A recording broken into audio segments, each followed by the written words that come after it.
Hey guys, what's up? I'm Kevin, and this is a new series I'm starting called Plebe To Pro. The intent is to take you guys who may not know very much about a computer and get you to the point where not only do you know what's going on in the computer, but you can actually troubleshoot and at least attempt basic repairs. To help me with that, I've got this old Dell Optiplex 755. It was built mid-2008, so it's an older computer. It's a fairly common layout, at least for Dell, and inside it, everything is pretty much still the same as any computer you would find in a workplace or even a lot of you at home. So I'm going to start with an outside walkthrough to kind of explain what some of it is, because this being a little bit older, it does actually have some ports that you don't see anymore, but you could potentially need, as we found out recently at my work. So on the front of it, the side you guys are used to, you've got a couple USBs here, which they're good for flash drives, plugging in your phone, things like that. Things that you would switch out frequently. You've also got, where is it? These two here. You've got headphone and microphone, or reverse. I can't actually see very well from where I am. What else you have there? You got a DVD writer, so it can create a DVD. Again, some of this stuff is older. Nobody really uses optical media anymore. CDs, DVDs, even Blu-rays. This blanking plate here is for a floppy drive. This computer came out in the era where floppy drives were dying. So, again, a little dated. You have your power button here, turns the computer on and off, the logo for the manufacturer because they've got to brand everything, and you have an intake fan here for cooling. Also, at the bottom, which you can't see at all, in fact, I know it's there and I can't really see it, you've got a couple status indicators. Those would be things like power on, hard drive active, a couple things like that. So they're good for letting you know if the computer's on and working.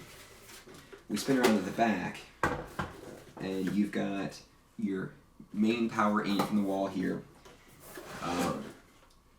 Up here, these three.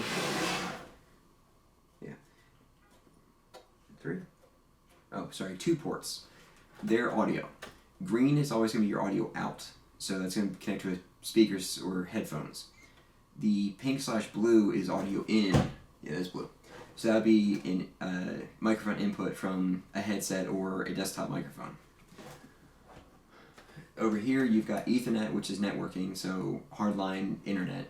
You've got 6 USB 2.0 ports. This blue port is VGA. It is an older video standard. It is still around, but it is going away. This green port is RS-232 serial. It is an older communication standard. It's very common in industry, but very uncommon at home anymore. And then this pink one. This pink one is called parallel. It's a very old standard. About the only time you would likely see it would be on some industrial equipment, or, for example, some plasma cutters. We just got one to work, and it's parallel, which was a lot of fun, actually. This one in particular is very easy to open. You've got a slider up here, which you pull out, and you can hear it unlatch, and I actually have this upside down. And then you can see, you can see that this cover is bouncing. So you pull the slider and you open this up. This is the side panel. Its primary job is just to keep you from shoving your hand into the live power that goes around in here. Now, outside of this box here, this large box here, everything inside is DC. It's going to be under 12 volts. So, for the most part, it's very safe, but it's not something you want to stick your fingers in because while you may be fine, you could potentially blow up a very expensive computer. This unit is a Slimline DVD player, or it's the Slimline DVD drive. You don't see them very often. It's actually a laptop drive, but in these small form factors, notice it's only about 2.5 to 3 inches thick, or about 50 to 75 millimeters wide. So this is a Slimline computer. So it uses a Slimline drive as it doesn't take up as much space. They don't quite perform as well as a desktop drive, but it's close enough that most people don't even notice. This is your hard drive here. This one in particular is an 80 gig Western Digital. It's referred to as a 3.5 inch drive because it's 3.5 inches wide. There are 2.5 inch drives for laptops. I don't have one laying out. I would have to tear apart a computer to get to it. I'm not going to do that right now. this computer in particular, as most Dells are, is very easy to work on.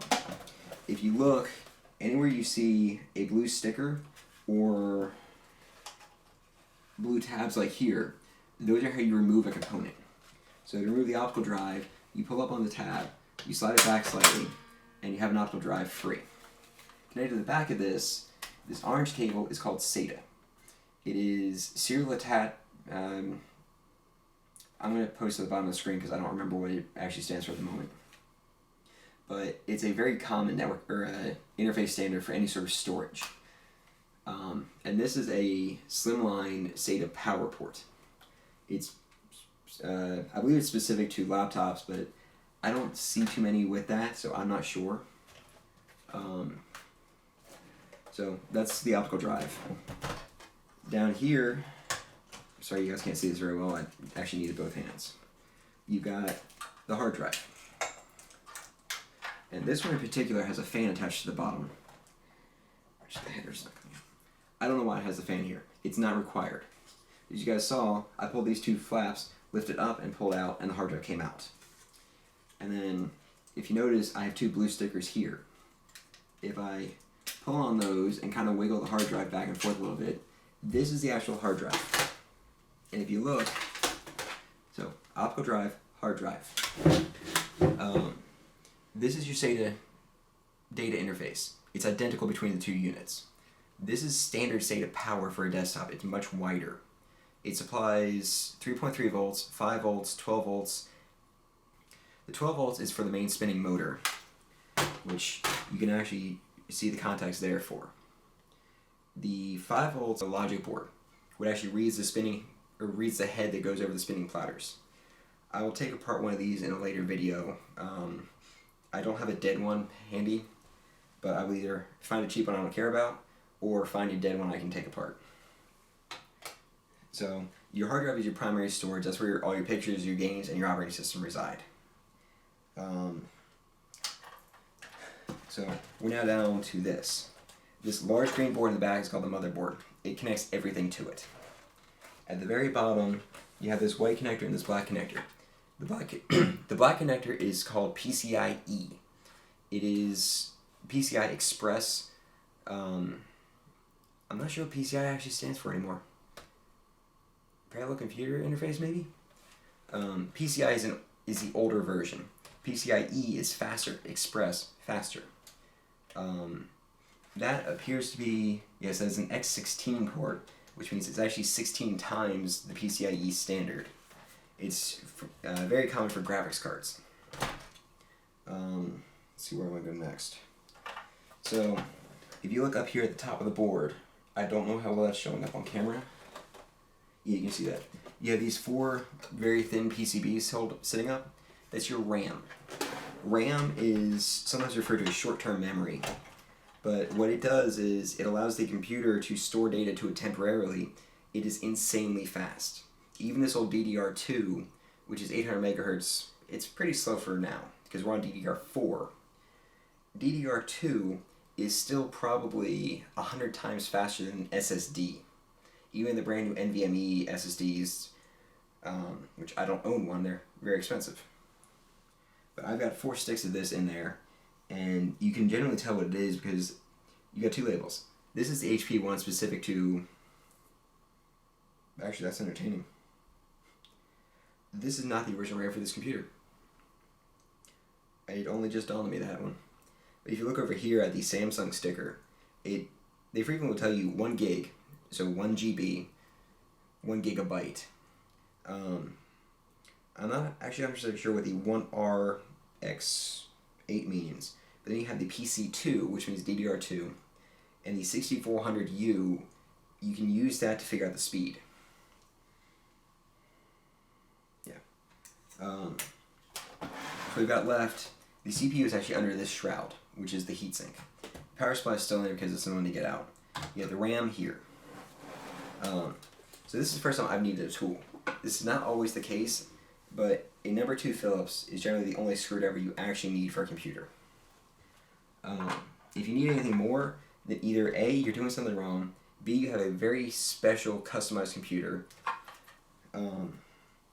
I am actually not a big fan of the heatsink in this computer because the way it goes in, it has 2 screws on the front, which I'll show you when I get it out, and they're spring-loaded, which in some ways is good because it means it gets them up out of the way. It's very hard to put back in, but it's also very hard to get the, what am I stuck on? To get the force equal and spread out. There we go. Okay. So you see this fin array.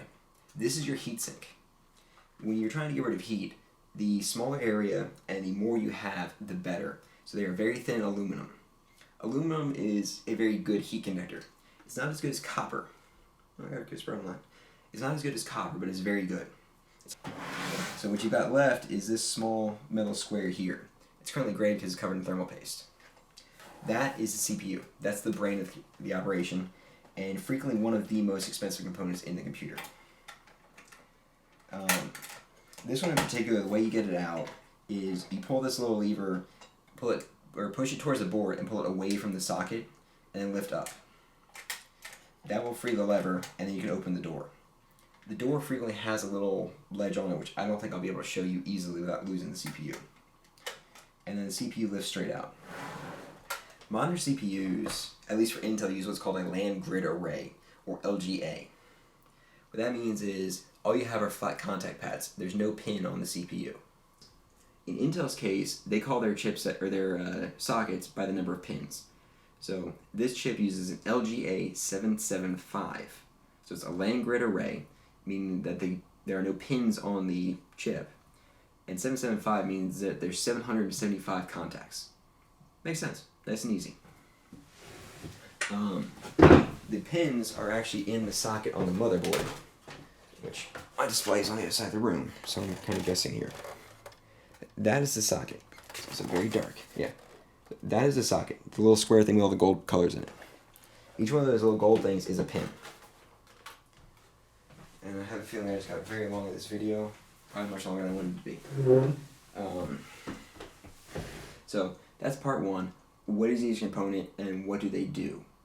In part 2, I'm going to go over graphics cards, some upgrade paths, as I actually have a new CPU on the way for this computer, but it's coming from a different location and it's taking a little bit longer to get here.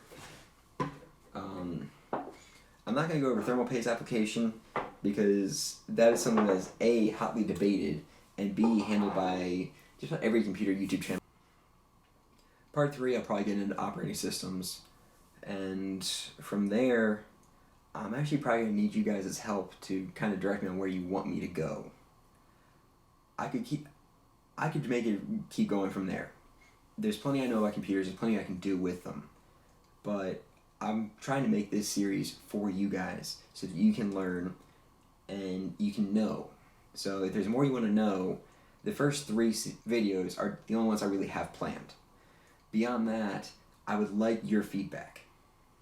So let me know in the comments below where you want me to go, if you like the video, if you think I'm off base. If you guys don't agree with something I said, I will gladly go back and either explain why I said it the way I did, or potentially I could be wrong about something. If I am, I would like to know. So comment down below if you disagree, agree, whatever. Give me a like if you like the video. If you disagree, let me know why, or if you give me a dislike, let me know why so I can make it better. And if you want to see more of this, subscribe. Thank you guys, and I'll see you in the next one.